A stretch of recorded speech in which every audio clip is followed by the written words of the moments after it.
Bumilis sa 4.4% ang pagmahal ng mga bilihin at serbisyo sa bansa nitong Hulyo. Lagpas sa target inflation range ng gobyerno. Wala pa dyan ang epekto ng habagat at bagyo na posibleng maramdaman ngayong buwan. Nakatutok si Dano Tingkungko. Ayon sa news, bumaba ng 4.4% ang inflation sa Pilipinas, pinakamabilis ngayong taon.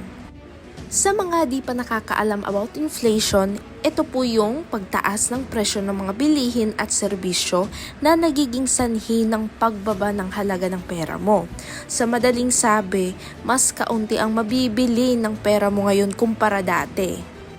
Ang crypto o cryptocurrency naman ay isang uri ng digital currency na ginagamit ng ilan bilang proteksyon laban sa inflation. So paano prenoprotektahan ng cryptocurrency ang iyong yaman o asset laban sa inflation? Here's how. Number 1, decentralized nature. Ang cryptocurrency ay desentralisado, ibig sabihin hindi ito kontrolado ng anumang gobyerno o bangko sentral. Dahil dito, hindi ito direktang maapektuhan ng mga patakaran sa pag-earn ng pera o mga kaganapan sa ekonomiya na nagiging sanhi ng inflation.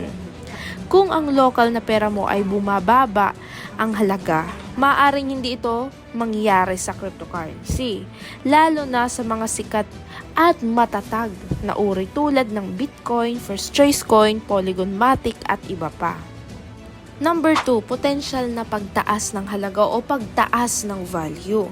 Maraming cryptocurrency ang may limitadong supply katulad ng Bitcoin na may maximum na 21 million units lamang.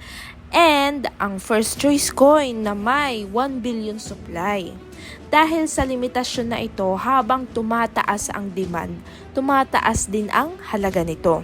Ang potential na pagtaas ng halaga ay nagbibigay ng opportunity na mapalaki ang iyong yaman o yung wealth mo. Hindi lamang mapanatili ito or hindi lang siya ma-stagnant. Number 3, stable coins.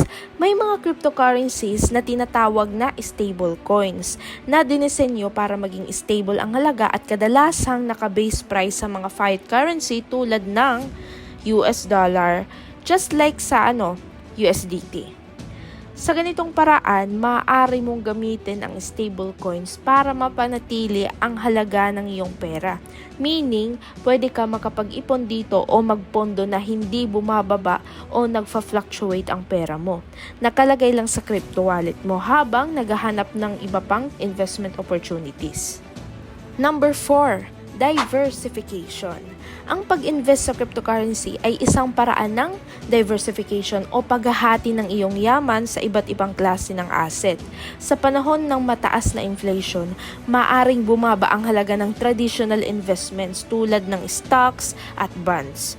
Ngunit ang cryptocurrencies ay maaaring magpakita ng kabaliktaran na trend at magbigay ng proteksyon. Last but not the least, number 5, accessibility at flexibility. Ang cryptocurrencies ay madali ring ma-access at magamit saan man sa mundo. Hindi mo kailangan dumaan sa tradisyonal na mga bangko o financial institutions para mag-invest o mag-withdraw na nagbibigay ng mas malaking flexibility sa paggamit ng iyong wealth o mga asset mo. On the other hand, mahalagang tandaan na ang cryptocurrency ay napaka-pabago-bago ng presyo.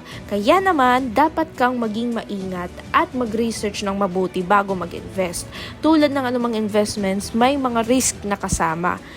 But, ang tamang knowledge at tamang strategy ay maaaring magbigay ng protection sa iyong wealth laban sa inflation.